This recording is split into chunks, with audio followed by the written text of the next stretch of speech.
background so you know where I'm coming from. I teach sociology at the University of Prince Edward Island, and I'm also director of the Civility Institute. We do research on civility in the private setting, family settings, in educational institutions, and particularly in corporations. My own background in work is very varied. I used to work in advertising. I used to write and direct commercials. I was creative director of advertising agencies. And then I went through a period of about 15 years where I was a psychotherapist, counselor. I also did motivational seminars, and finally decided to go back to school, had degrees in sociology, and here I am teaching sociology. But I try to put it all together. The area that interests me the most is the social psychology of human interaction. That elusive aspect of understanding how people work, how they tick, and seeing if we can harmonize that within a corporate environment that is becoming more and more inhuman. I'll speak about that in a little while. So, I've been invited to speak about customer service.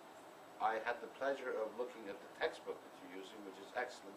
I'm not going to go through that is your area. I'm not going to say these are the magic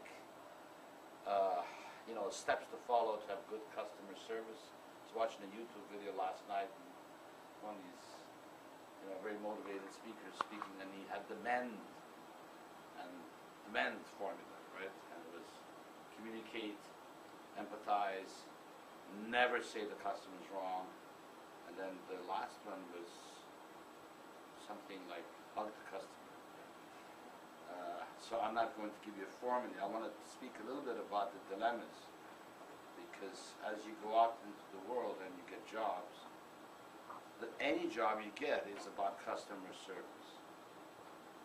And unfortunately, companies now are separating this. They're saying, okay, here's the management, and here we have the customer service department. The management should be thinking of customer service 24 hours a day. I would suggest even that we call it customer care.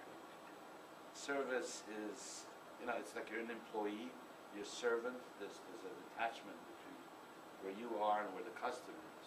But if you look at it as customer care, then you're really more responding to the needs of the customer, to be treated as a human being that is dignified, that has worth, and whose mind shouldn't be played with. I called a line 2 nights ago. My computer was doing fine. I just wanted to know how to do webmail and stuff. It took 4 hours. I'm on Macintosh, and they don't know how Macintosh works, so they keep putting in old, and then they go and look at these instructions for Mac, and then they read them out. And when it gets too complicated, this has happened so many times before that I'm used to. When it gets too complicated, there's that final hold. We're now going to put you in hold. It may take a while. I'll be right back, and they're going to hang up on you. 2 seconds after, you hear the beep, beep, beep, beep, beep, beep, they're gone. And then you call back, and you start all over again. What they don't realize is that for my friends who have an option between Bell High Speed and Eastlink Cable, when I speak to them, they're going to take my word more than Bell's advertising. They're going to say, oh, if this is the customer service, that's how they care about us, then we'll just go with cable, right? So there are some very high stakes in serving customers. A company would go bankrupt if it only could depend on one-time sales. There's no such thing. This place here would have shut down a long time ago if you didn't have satisfied graduates talking to their friends, and the friends talking to friends, and in retail sales, the way you survive is through repeat business. So what you want to do is, as a company and as an employee of the company, is work in such a way that people come back to you rather than going to somebody else. Restaurants know this very well. And the stakes are very high because when someone refers a friend to you, the friend will take their word. Already they will begin with your company with a certain feeling of loyalty, right? Conversely, when a friend badmouths your company, the friend will take their word for it because they have empathy between friends. So even if that friend is wrong, they have a very high chance of convincing their friend not to come see you. So you have the opportunity of increasing business. You also have an opportunity through good customer care of fixing your business. Because every time a customer is dissatisfied, they are giving you feedback. Now, a lot of customer service departments, and I don't use the word care because they're not caring, they are serving. They want to get out of the situation as quickly as possible, make as much money as they can to keep their staff costs down, and they will give you the bare minimum. And that's a big mistake, because by not engaging, by not listening completely to you, they miss learning two things. What is wrong with their system? The customer is the best systems analyst you could get, especially an angry customer, because they have been thinking about this and are upset now.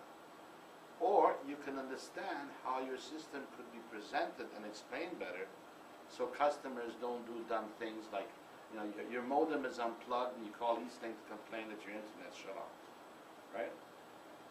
And this happened to me right before. The internet was not in.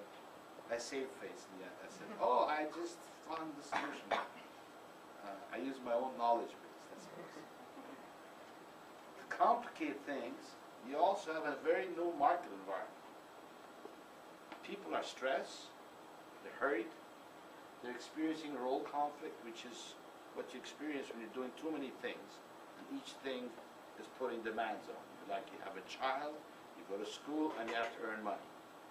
3 different roles clashing creates impatience. So a lot of people out there don't get angry with bad service, they get angry because you've slowed them down. Before yesterday, it cost me 4 hours with UPI's technical support and Bell Alliance technical support. I figured 3.5 hours were wasted because they lacked the knowledge to give me a quick answer of how to forward webmail to another mail address. That's all I wanted. And in the end, I had to work an hour and a half to come up with it myself. I had to go find it. They couldn't help me. They pretended they'd help me. And I'll speak to this some more before finishing up. So people are hurt.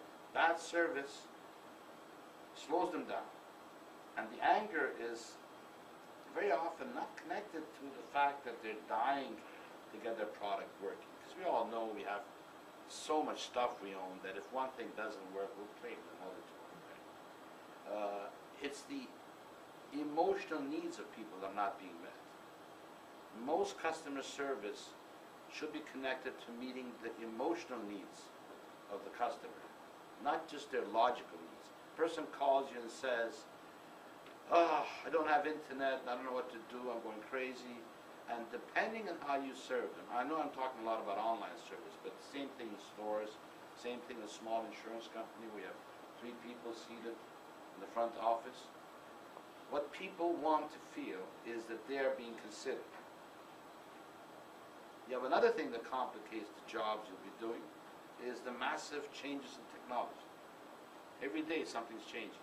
Even the support staff that are there have to keep up with it. So very often you will not have the right answers because you don't know. You simply don't have enough knowledge to help that person. It's like you go in a store. I was in a store in Staples last year. They had 2 printers. One was 200, the other one was 189. Same company. Do that up. I said, what's the difference between these 2? Thought, looked at the boxes. No, dude, so many products, you can't keep up with them. He looks at the 2 boxes and he says, $11? You know, what do you do with that?